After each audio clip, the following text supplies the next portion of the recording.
Praise the Lord. Psalm 1. Psalm 1 is a wisdom psalm and focuses on God's word, God's blessing on those who obey it and meditate on it, and God's ultimate judgment on those who rebel against Him.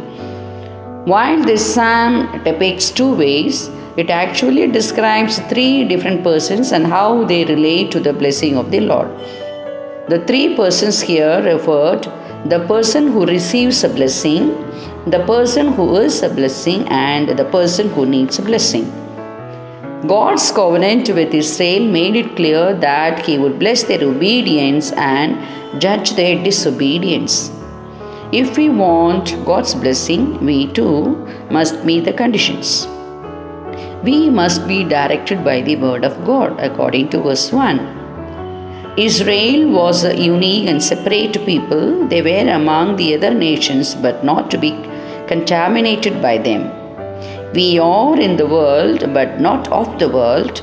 We must beware of friendship with the world that leads to being spotted by the world and even loving the world. The result will be conforming to the world. We must be delighted with the word of God, verse 2. Delighting in the word and meditating on the word must go together, which is quoted in the Psalm 119, verses 15 to 16, verses 23 and 24, verses 47, 48, and even 77 to 78. For whatever we enjoy, we think about and pursue. So the person who is blessing, verse 3, talks about the blessing. If the blessing stays with us, then the gifts become more important than the giver, and this becomes idolatry. We ought to become channels of God's blessing to others. It is a joy to receive a blessing, but an even greater joy to be a blessing. It is more blessed to give than to receive, according to Acts 20:35.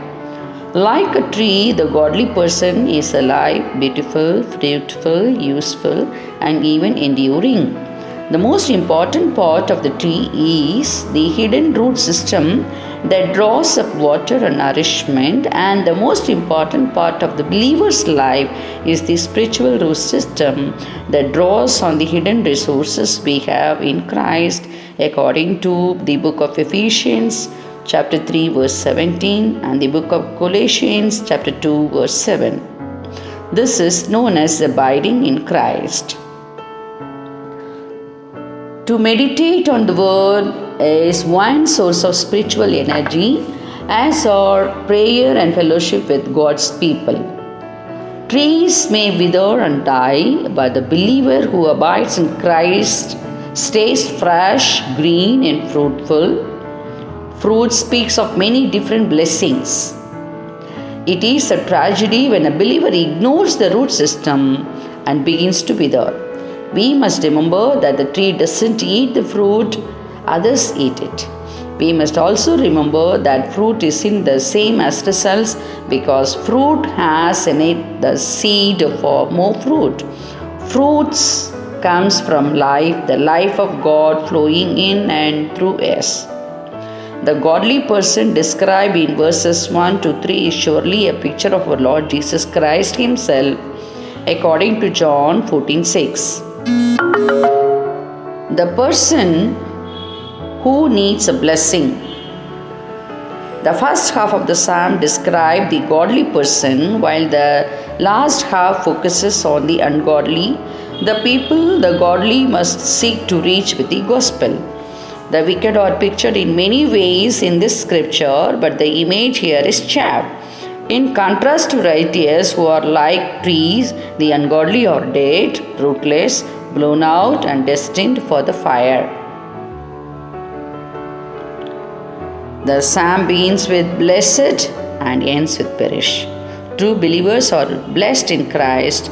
They have received God's blessing, and they ought to be a blessing to others, especially to the chaff that will one day be thrown into the fire. Let's see to win as many of them as we can. win the souls as we can, love God and move on. Thank you and praise the Lord.